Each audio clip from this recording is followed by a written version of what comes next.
નમસ્કાર દર્શક મિત્રો, એચકે ન્યૂઝમાં આપનું હાર્દિક સ્વાગત છે. સાબરકાંઠા જિલ્લાના ઈડર ખાતે આવેલું ઐતિહાસિક અને પ્રખ્યાત રાણી તળાવ હાલ ગંભીર વિવાદના કેન્દ્રમાં આવ્યું છે. તળાવના બ્યુટિફિકેશનની કામગીરી દરમિયાન કોન્ટ્રાક્ટર દ્વારા તળાવનો પાળો તોડી નાખવામાં આવતા લાખો ક્યુસેક પાણી વ્યર્થ વહાવી દેવામાં આવ્યું હોવાનું સામે આવ્યું છે. આ ઘટનાને લઈને સ્થાનિક લોકો તેમજ જીવદયા પ્રેમીઓમાં ભારે રોષ ફાટી નીકળ્યો છે.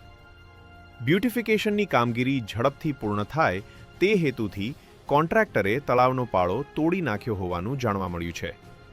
પરિણામે લાંબા સમયથી સંગ્રહિત કિંમતી પાણી બહાર વહેતા જતા પાણીની ભારે બરબાદી થઈ છે. કોન્ટ્રાક્ટરની મનમાની.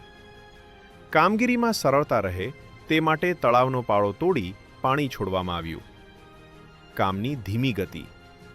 પર્યટન વિભાગ દ્વારા છેલ્લા 2 વર્ષથી તળાવનું બ્યુટિફિકેશન કામ અત્યંત ધીમે ચાલી રહ્યું છે. તંત્રની બેદરકારી. લાખો ક્યુસેક પાણી છોડાઈ જવા છતાં ઈડર પાલિકા, મામલતદાર કે પ્રાંત અધિકારી દ્વારા કોઈ તાત્કાલિક કાર્યવાહી કરવામાં આવી નથી. રાણી તળાવ માત્ર પર્યટન સ્થળ નહીં, પરંતુ ઈડર વિસ્તાર માટે મહત્વપૂર્ણ જળસ્ત્રોત છે. ભૂગર્ભ જળસ્તર. તળાવ આસપાસના કૂવા અને બોરના જળસ્તરને જાળવવામાં રાણી તળાવ મહત્વની ભૂમિકા ભજવે છે. તળાવમાં વસવાટ કરતા કાચબા, માછલીઓ અને અન્ય જળચર જીવો પાણી ખાલી થવાથી ગંભીર જોખમમાં મુકાયા છે. આ સમગ્ર ઘટનાને લઈને ઈડરના નાગરિકો પ્રશ્ન ઉઠાવી રહ્યા છે કે વિકાસના નામે પર્યાવરણ અને અમૂલ્ય જળ સ્ત્રોતોને નુકસાન પહોંચાડવું કેટલું યોગ્ય. Report Nagin, HK news, Idar.